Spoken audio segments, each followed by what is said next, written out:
Hey everybody, this is Jason at the DVE store. Today I'm going to take a look at the new Roland V-1SDI, and I thought it might be fun to compare this a little bit, compare and contrast this with the V-1HD, which has been very popular.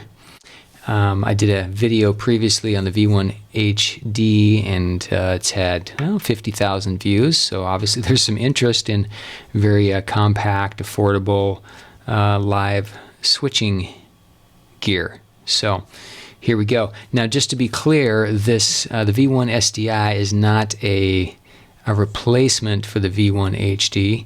They're to serve, I guess, slightly different markets. So this is a little bit higher end, and with SDI capabilities, you're going to pay for SDI. This is about 50% more cost-wise than the V-1HD.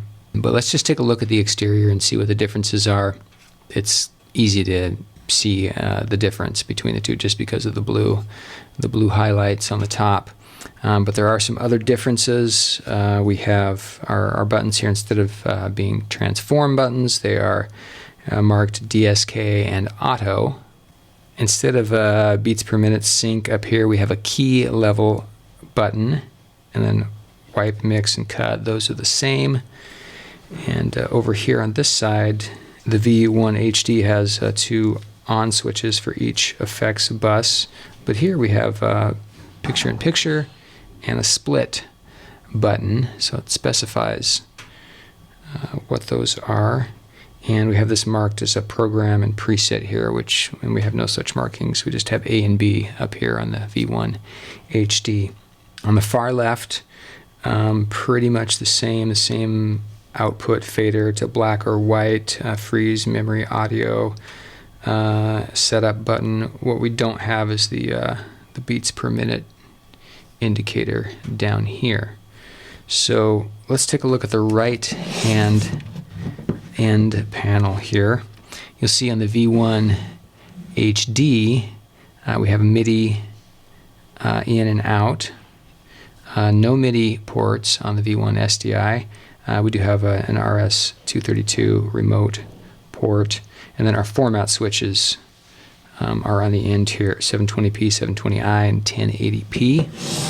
If we look over here on the left side, they look exactly the same. So mic input, headphone output, and level controls. And then if we go and look at our back panels, that's where we can really detect a pretty major difference here. We've got 3 SDI inputs with the V-1SDI, and the nice thing about the input number 3 is that you can choose if that's going to be HDMI or SDI. So you need to pick one of those for input 3. And then input 4 is HDMI only, however it has a built-in scaler, which is pretty sweet. No scaling at all in the V-1HD. And then we have 3 outputs here. Instead of just the 2 on the V-1HD, we have a multi-view output, HDMI, and then we have preview and program outputs, which are both SDI. Same audio ins and outs, and USB connectivity, power switch, power input.